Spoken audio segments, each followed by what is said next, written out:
Magandang umaga, Taho! Taho ang almusal natin ngayon dito sa UH Foodie Finds. Ako, ang sarap talaga ng taho. Siyempre, lalo na yung maraming sagot, tsaka arnibal.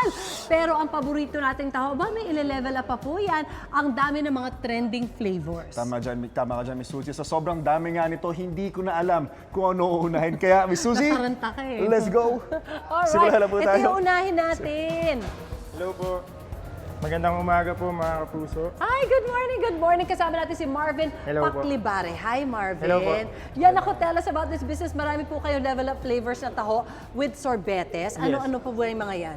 Bali, ito po yung flavors ng taho namin. Meron po kaming milky taho and leche flan taho po. And di po mawawala yung classic taho natin. So it's basically, it's yung usual taho, pero meron kayong konting kakaibang tinatapos. With a sa twist. kanya, with a twist. Yes po, pero iba ho yung texture ng taho namin since kami ho mismo yung gumawa. And chilled po kasi siya.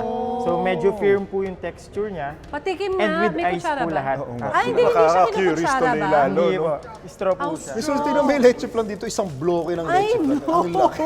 Grabe yun. Sige po. Mga magkakano yung mga ganyang ano nyo? Nag-range po yung mga sorbetes po namin. Wala ba mas maliit? Gusto ko lang tikman. Yan na po yung Okay, sige. Dala lang. All right. Daming flavors na pagpipilian.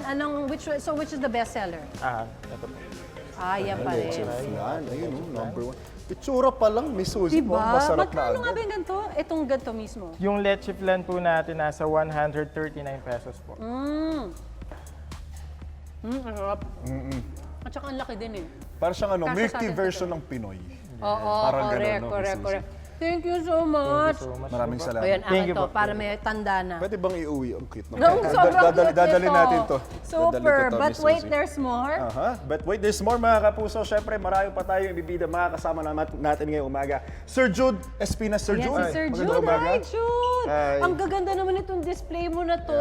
Ano naman ang kakaiba dito sa mga taho ninyo? Ang Tao Story kasi, actually, ang concept ng Tao Story is affogato style. So, kumbaga, parang we Ang wanted, affogato coffee na merong ice cream, di ba? Yes, pero for the Tao Story, ang gusto kasi namin i-serve is yung classic hot taho talaga.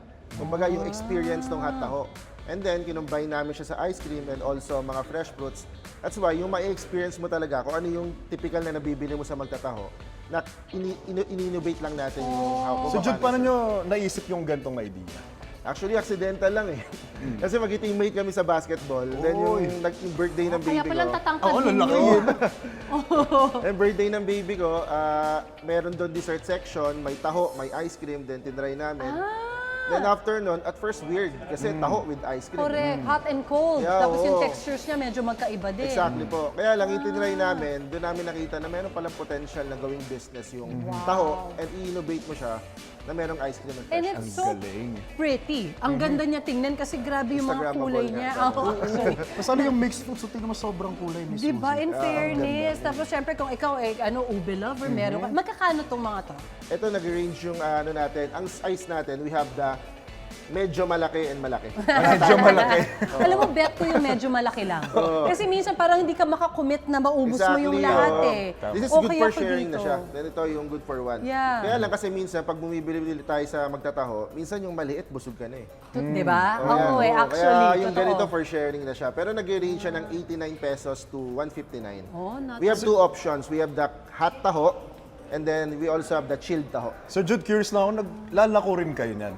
Yung Hindi parang eh. normal na magtataho? O hindi na? Di pa namin na-try. Oo, hirap din ha. Yung mga OG. Mabigat eh, oo. Kamusta dun sa mga OG Ayoko. taho vendors din Oo. natin na naging Saludo po inspiration talaga sa kami. business na, Tama. na as in, great businesses for both you guys. Yes, Yan. Naku, take mga ilan na nabibenta nyo in a day. Hindi, marami kasi kayong branches eh, di ba? Right now, ang mag-open po from July to August, mga nasa 72 branches. 72, 72 grabe. lang. Grabe sa dami yung 72. 72. Baka hindi mo Story for 2 nakakabisado months. saan yung mga branches. Sobrang dami. Tama, Miss Suzy, Wow. mas sasarap talagang ating musal sa mga level up na to. At mga kapuso, kung ako sa inyo, itry nyo na to dahil sobrang sarap at sobrang unique na experience. Diba, Miss Suzy? Spoken like a true tao na na-try niya na Yun na kasi nga. din, kaya Yun na masaya nga. siya.